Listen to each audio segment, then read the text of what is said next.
Welcome to The Dig, a podcast from Jacobin Magazine. My name is Daniel Denver, and I'm currently broadcasting from my friend's walk-in closet in New Orleans in the midst of my book tour. These are difficult weeks.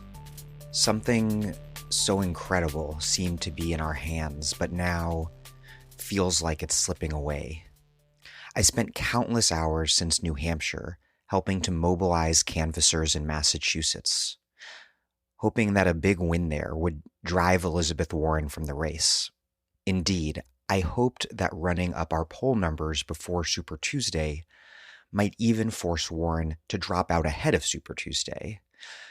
After all, what sort of politician would risk losing their home state, particularly a politician like Warren, who already suffers from mediocre approval ratings and represents a state with a propensity to elect moderate Republicans?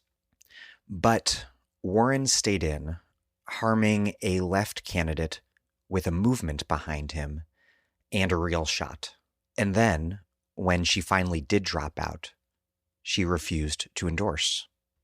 For that reason, Warren will forever be remembered on the left as a destructive figure. This is no knock on Warren voters. The politics of voter scolding, deplorables, is bad politics. I want to win voters over. That's the point. But the politicians who those voters support and their high-profile supporters are entirely fair game for criticism. That's what politics is about. But while criticism is fair game and maybe even cathartic, my point in discussing Warren here is practical. I've long believed that best case short term, the Sanders socialist left must govern in coalition with the liberal left represented by Warren. We on the socialist left don't have the power to govern on our own, not even close. This situation, though, is clarifying. What we have learned is that many progressive liberals will stand with the establishment when confronted with a movement that demands transformative change. That's not a good thing. It's bad. But it does clarify the magnitude of power that the left must build. Liberal politicians will only follow our politics if they feel like they need to, if we have taken power. But they certainly will not help us lead the fight to take power. If they sense that the advantage is with the center, they will play it safe and stay out of the fight. That is the lesson. At this point in the race, of course, Warren is no longer a factor. We must now look forward and fight Joe Biden. This is, again, a really tough moment, but no matter what, do not black pill yourself. It is not supposed to be easy to elect a socialist president of the United States of America. 5 years ago, no one, socialists very much included, would think we would have ever had this shot. And yet here we are, in it. We still have a world to win. A lot of people are understandably very angry at the people and forces who have stood in our way. But we must focus on what's under our control, our actions and our movement, and how that movement now fights Biden, whose many deficiencies Bernie will make manifest in Sunday's debate. Don't assume that the race won't shift again.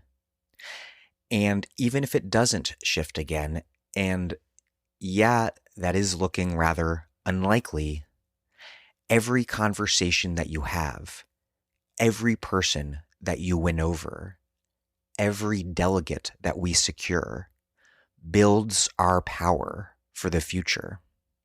Standing here right now, I have never been more uncertain about what the world will look like in a few months or years than I am right now. Obviously, there are incredible dangers in this crisis. There will also, no doubt, be opportunities. We are not facing these setbacks and headwinds because people dislike Bernie. That is a small number of people who watch too much MSNBC or who are on MSNBC. We are facing these obstacles because people want to beat Trump. Biden is winning the electability contest, in part because party leaders united behind him after he crushed in South Carolina. Biden's electability argument was laundered by the media, who for months have fixated on the question of whether or not Bernie is electable. That is where the fingerprints of hegemony can be found, not in the answers, but in how the very question is posed. Because the question was always, is Bernie electable, rather than which of the candidates is most electable. It is a question that answers itself because the underlying premise of that framing is that Bernie is less electable. This became the common sense, even though it had no evidentiary basis. We should no doubt keep critiquing the media, but we must also understand that our critiques are unlikely to substantively change the way that the media operates. We need our own means of communication and organization that render their propaganda irrelevant.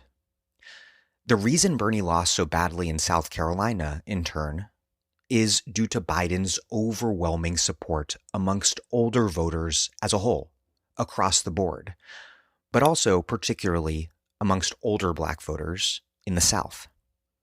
In many ways, this is part of that larger problem of electability, but keep in mind that Black America is generationally and geographically diverse, and that's something that's definitely getting lost in these postmortems. But still, winning over older voters, and winning over older Black voters in particular, is a real challenge and one that we must earnestly grapple with. Finally, please beware those who exploit a moment of crisis to spread recrimination among comrades, advance sectarian agendas, or settle petty scores with rivals. We've built something powerful. Whatever happens, we must keep pushing. So many leftists in much weaker positions throughout history have done so, and so have our opponents on the American right. Did the conservative movement just give up after Goldwater got blown out by LBJ in 1964? No. Or after Reagan lost the 1968 primary and then again in 1976? No.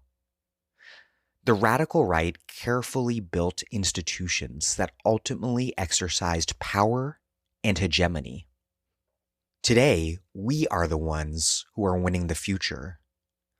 But we have to fight harder than ever before because our time is incredibly short. We want to build a new world, and that can be a lot harder than the right-wing politics of destruction. And what's more, again, climate change means that the clock is ticking. But the good news is that we have won over the majority on the issues, and we have won over the majority of young people to our politics. That's not a bad place to be for left-wing politics in the United States, the belly of the beast, the country that has long stood out from its peers for never having a real Labor Party or social democracy. We have already transformed the debate in just a few short years, putting once extremely marginal ideas like a Green New Deal and Medicare for All at the center of politics. And this election still isn't over. Do not stop volunteering and making those calls. I mean, New York will not even vote until 7 weeks from now. Get your head straight and back in the fight. We are entering a set of intertwined public health, economic, and ecological crises.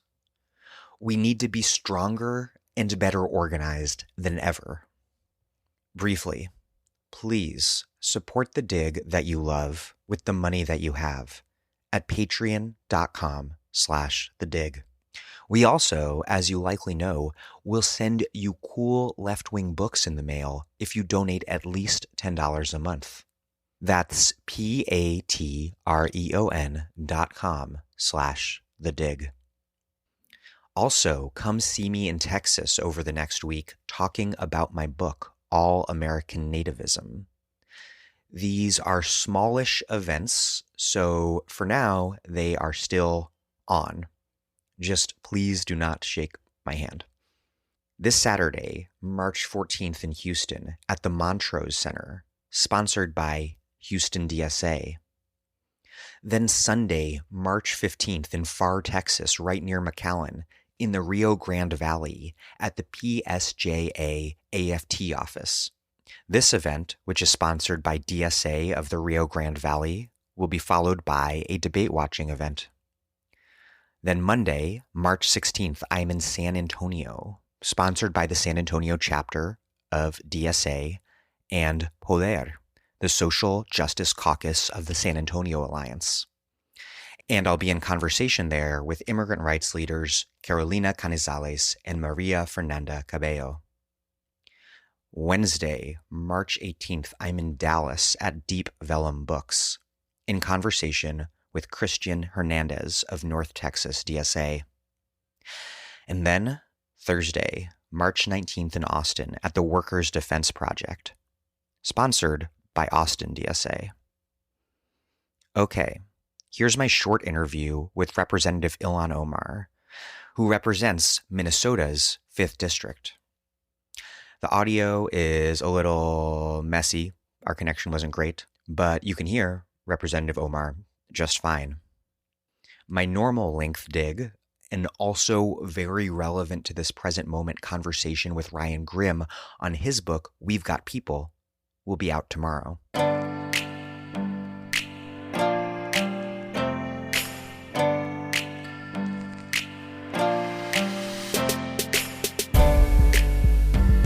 Representative Ilhan Omar, welcome to The Dig. Glad to be here. Thank you for having me. A lot of people are let down and downright terrified right now. This felt like such a big shot, and people feel like it's slipping away, and which is why I wanted to talk to you today. You were born in Mogadishu in 1982, and your family fled the civil war there, and you spent 4 years in a refugee camp in Kenya before moving to the U.S. Today, of course, you're a member of the U.S. House and a leader in our resurgent U.S. left. What lessons can you share from your own experience to help everyone out there listening, to help us get our heads straight and push forward? The lesson here really is to make sure that we are always hopeful and optimistic about what is possible. I reflect back on my first election when I ran against a 44-year incumbent to win a seat in the Minnesota House. And, in Minnesota, we have a caucus process, and you go through a convention to get an endorsement. And I had 56% of the votes. You needed 60%. You had to hit the 60% threshold in order to get the endorsement from the Democratic Party in Minnesota. And one of the opponents, it was a three-way race. One of the opponents had 9 delegates and refused to release his delegates. And after 14 hours, we were denied an endorsement. And I remember, my delegates were mostly young people. I represented the University of Minnesota and Augsburg University. And so most of our delegates were people between the ages of 18 and 24, and people who were getting involved in the political process for the first time, people who'd never caucused or came to a convention. And for them on a Saturday to stick around for 14 hours only to be denied an endorsement with 4% to go was really a huge blow to the energy and the spirit and the hopes that they had of what was to be. And towards the end of the night, I had an opportunity to address our delegates and many of our supporters and some of the other delegates who held their support and commitment to their candidates until they were going to be released and were never released. And so I spoke to them and said, this really was a great opportunity for us to really understand what this fight was going to be about. So the fact that we were denied this endorsement isn't the end of our campaign, it's the beginning of our campaign. Because oftentimes I think we forget how great opportunities are born from great challenges. And we can look back at the history of this country and see that every single challenge we've been presented with has allowed us to seek an opportunity and to push for progress. The only time we've had regress in many of the progresses we've made is when we have decided to not utilize the opportunities that are presented by the challenges.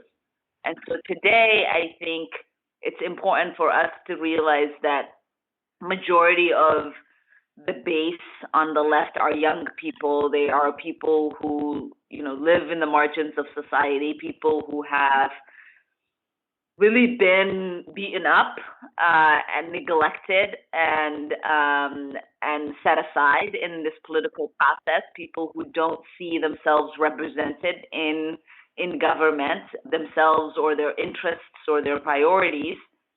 And so we have an opportunity to make sure that this particular challenge that we have of turnout and commitment is used as an opportunity for us not to only get angry and go to rallies and tweet, but to angrily and passionately organize our communities and have the difficult conversations that are necessary to urge people to come and fight for a seat at the table.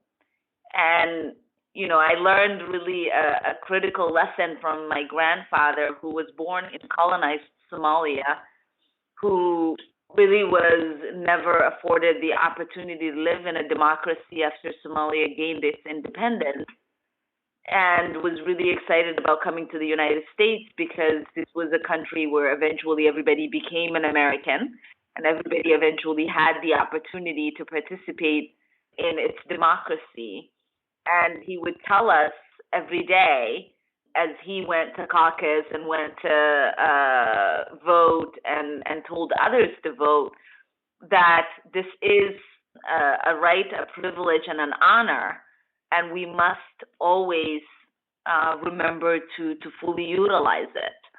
And so I think, it's one thing to be an activated organizer, an agitator, an activist, an advocate, but it's another thing to be a committed citizen who is voting and actively engaging in an equalized way at the ballot box.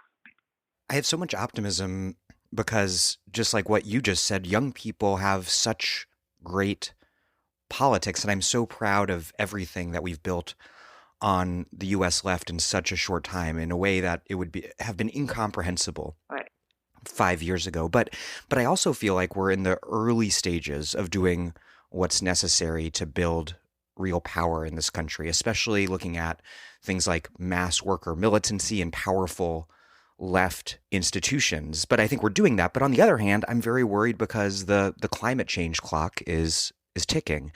How do you recognize the time crunch that we're in without giving into despair, and also really honoring everything that we've accomplished and putting it into some perspective? Yeah, I mean, I think, anytime there is regress and there is an oppressive way of governing, it happens as people feel exhausted by the process. And so we just have to make sure that we are not giving up, that we're not feeling exhausted by the many roadblocks that we currently see, and utilize a lot of the gains that we have as an opportunity to energize ourselves to keep going. I look at young people like my daughter who, the mere age of 15, 16, 17 is very much excited about what it means to build a community of young people who are actively fighting against climate change. And they never really feel like they can stop. And so I know that for those of us who are part of a generation who has felt like every time we stick our neck out and say this is what we want, we are set back, to get rid of that cynicism and to say this is the time. We got to keep pushing. Our movement, the candidates that we're supporting, and what we are trying to build isn't just for today. It is long term, and we can see the kind of impact that many of the new progressive voices have made in Congress in shaping the conversation nationwide. Every single state, whether we've won or not, the exit polls show that the issues that we are emphasizing and prioritizing are also a priority for the majority of the people. And so we have to remind the public and many of the people who are coming out to vote that this isn't about one particular candidate. This isn't about who you want to have a beer with, or whose personality is mostly like yours, or who is familiar to you, who makes you feel comfortable, or who everyone tells you is a nice person. It's about the policies. It's about what this person is going to do once they get elected.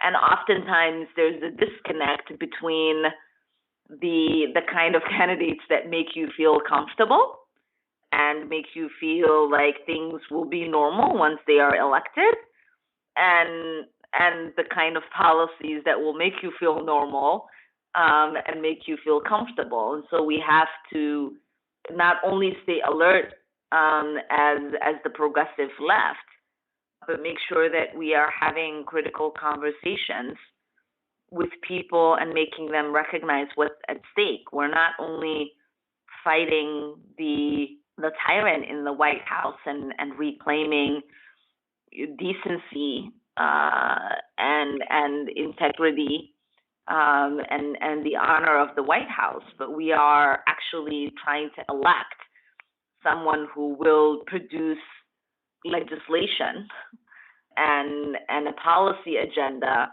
that is a reflection of the values and the priorities of the majority of Americans.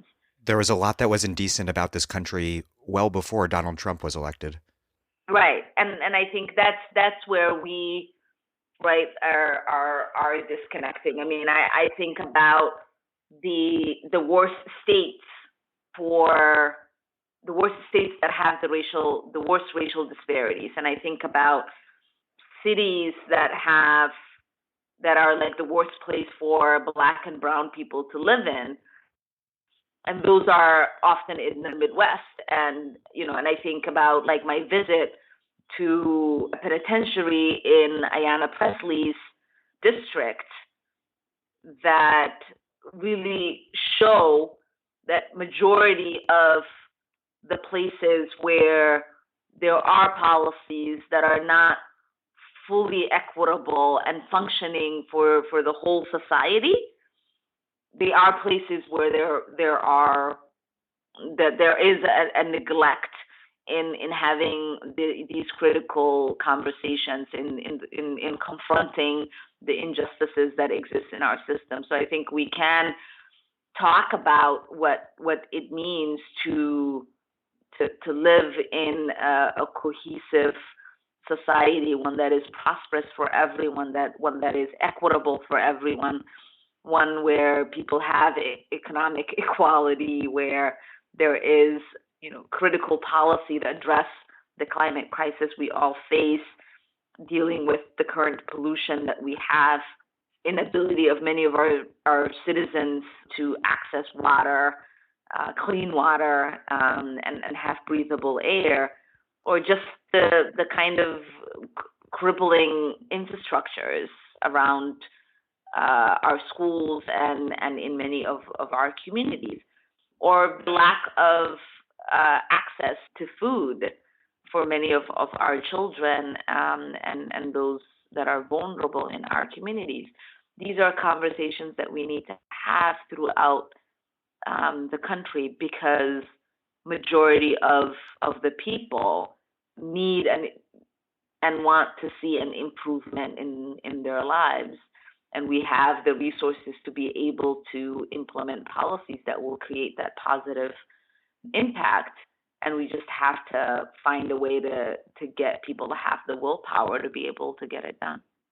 A friend of mine named Bathsheba Demuth has been touring with a book that she wrote about climate change. And she remarked recently that everyone she met over the age of 35 asks her for signs of hope. You know, your book is so depressing, climate change is so depressing, tell us why to be hopeful. But then everyone under 35 doesn't ask that question. They ask, what can they do? And I think that this is something that a lot of Bernie supporters have been struggling with, which is why so many of our elders, including our parents and grandparents, not my parents, but some people's parents and grandparents, seem resigned to such a bleak future and find it so difficult to put their hopes in these big visions of a different and better world and society. And so this isn't obviously to beat up on our elders. It's more to ask point out that this is a very striking and urgent reality, this generational divide. How do you think about that? And how do we all organize with our elders and win the multi-generational coalition that we need? Yeah, I mean, I think we have to place many of these people within the context of their place of growth in our country, right? So if you're talking about anyone who is older than me, I'm 37, so anyone who is 10 years or 20 years or 30 years older than me, these are people who have not seen anything but incremental changes, people who have felt like there is a government that is truly not of the people, for the people, that nothing really grand or transformative takes place. The earliest example of anything transformative they will point to is the ACA. And so these are people that, also have not lived through or are fully, I think, disconnected about the kind of challenges that presidents like FDR faced when they were implementing systematic changes that brought about real prosperity. And so it's to say these policies are possible, real change is possible. We must push for them. And not everything needs to come from the top. There is an opportunity here for us to be visionary and bold and loud about what our better tomorrow looks like, and push everyone who is in a position of influence to create an actualization of that vision that we have. Well, Representative Ilhan Omar, thank you very much. Yeah, thank you for having me. And keep on the fight.